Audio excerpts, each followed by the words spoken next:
अस्सलाम वालेकुम नाजरीन। पिछली एपिसोड के आखिर में आपने देखा था अर्तुगरुल साहब आरव भूका को कहते हैं तुम्हारी भेजी गई मालूमात हलाकू खान तक नहीं पहुंच पाएगी, मेरे सिपाही वो हथ हासिल कर लेंगे।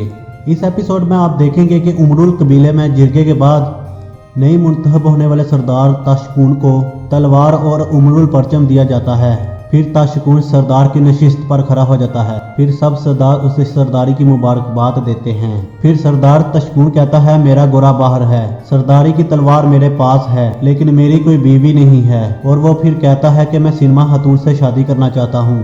ये सुनकर सब हैरान रह जाते हैं। फिर सिनमा कहती है सरदार की बेटी सरदार के खेमे में ही अच्छी लगती है, मैं इस बात से राजी हूँ। दूसरी तरफ मंगोल सिपाही जंगल में माल गाड़ियों से सोने के संदूक निकाल कर गार में लेकर जा रहे होते हैं।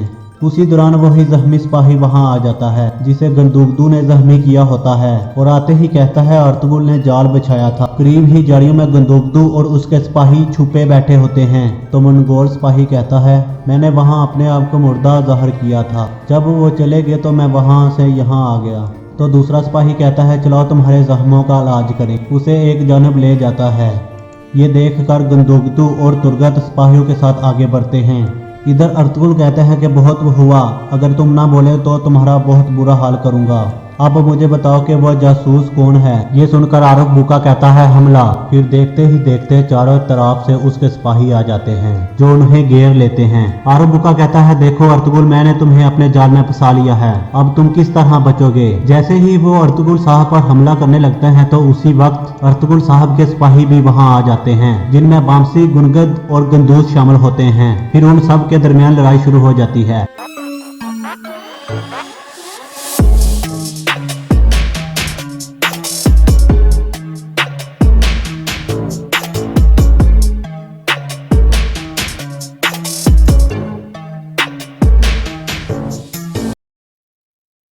फिर आरव भूका अपने सिपाहियों को मरता हुआ देखकर डर जाता है। फिर अपने घोड़े पर बैठकर वहां से भाग जाता है। फिर बामसी कहता है अर्तुगरुल सरदार बामसी और बाकी सिपाही अभी लड़ रहे हैं, हम नशानात के ताकुब में आए। फिर अर्तुगरुल सरदार कुछ साथियों को अब्दुर्रहमान की तरफ भेजते हैं, कुछ साथियों के साथ आरव भूका के पीछे चले जाते हैं और इधर गंदूकदू और उसके सिपाही आमने सामने आ जाते हैं और उनसे मुकाबला शुरू हो जाता है।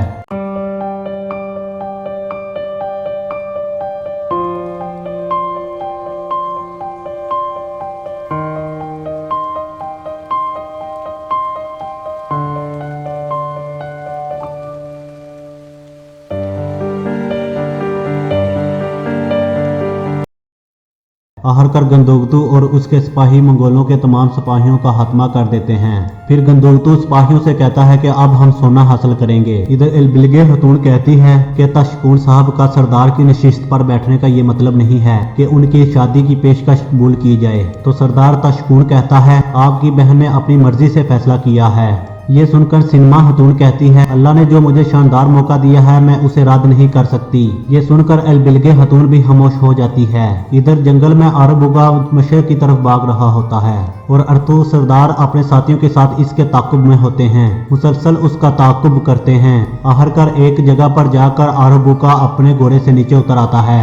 अर्तुगरुल सरदार भी अपने साथियों के साथ वहां आ जाते हैं। अर्तुगरुल सरदार कहते हैं ये रास्ता जिसमें तुमने जाल बिछाया है ये तुम्हारी मौत का सबब बनेगा। जैसे ही वो अपनी तलवार निकालकर अर्तुगरुल सरदार की तरफ अपना चेहरा करता है तो ये आरव भूका नहीं होता, कोई और होता है। आरव भूका का सिपाही जैसे ही अर्तुगरुल साहब पर हमला करता है अर्तुगरुल साहब एक ही वार में उसे खत्म कर देते हैं। फिर वो अपने सिपाहियों को कहते हैं हम आरव भूका को खो चुके हैं, हम अपना सफर जारी रखेंगे। फौरी अब्दुर्रहमान और सिपाहियों के पास पहुंचे।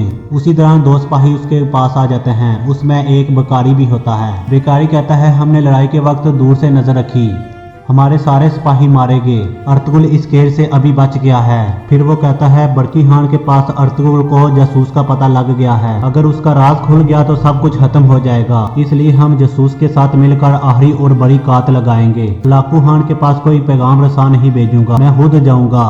फिर वो घोड़े में बैठकर कहता है अलबस्ती की बहन सिनमा से तलक रखो, हमें उसकी बहुत जरूरत पड़ेगी। ये कहकर वहां से चला जाता है। इधर अर्तुगरुल साहब अब्दुर्रहमान के पास आकर कहते हैं कि आरव भूका जानता है कि हम बड़की खान के पास जा रहे हैं, वो जरूर कोई जाल बिछाएगा।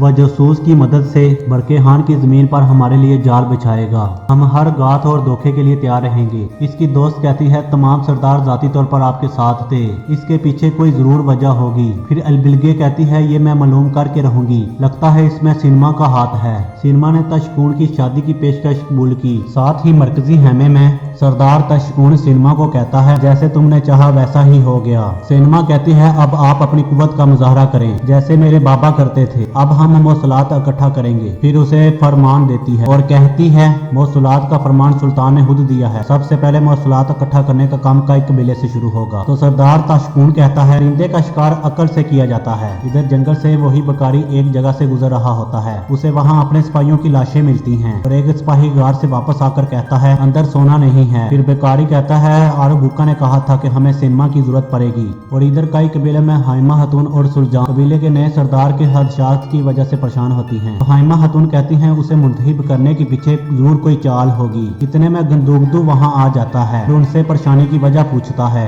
तो हाइमा हतून गंदुगदू को सारी सूरत हाल बता देती है। गंदुगदू कहता है शायद उन्होंने अर्तुगरुल की गैर मौजूदगी का फायदा उठाया है। मैं और तुर्गत जाकर हालात का जायजा लेते हैं। और इधर उमरुल कबीले में वही बेकारी भीख मांग रहा होता है। जैसे सिनेमा उसे देखती है और समझ जाती है ये मुझसे मिलने आ रहा है। सिनेमा उसके करीब आकर पानी देती है और पूछती है कि तुम यहाँ क्यों आए हो, और वो कहता है कि मुझे कोई अहम बात करनी है। इलबिलगे हतून भी एक जानब खड़ी इन्हें देख रही होती है। बेकारी कहता है कि अलबास्ती की कब्र में आओ। सिनेमा कहती है ठीक है, वहाँ पहुंचकर मेरा इंतजार करो। ये देखकर इलबिलगे भी शक में मुब्तला हो जाती है कि ये क्या बातें कर रहे थे। फिर जैसे ही सिनेमा घोड़े में बैठकर कब्रिस्तान की तरफ जाती है, फिर अलबिलगे के शक में मजीद इजाफा हो जाता है। ये देखकर अलबिलगे भी अपने घोड़े में बैठकर इसके ताक़ुब में चली जाती है। इधर अर्तुगरुल मुसलसल सफर करने के बाद एक समुंदर के करीब पहुंच जाते हैं। यहाँ से सब बरकीहान की तरफ जाएंगे। हर कोई समुंदर को देखकर खुश हो रहा होता है।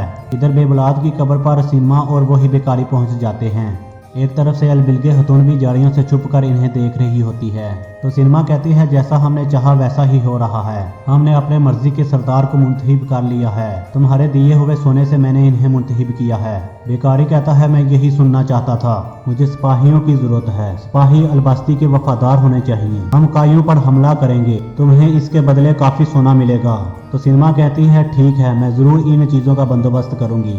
इलबिलगे हतून भी इनकी तमाम बातें सुन लेती है और यहाँ इस किस्त का अख्ताम हो जाता है।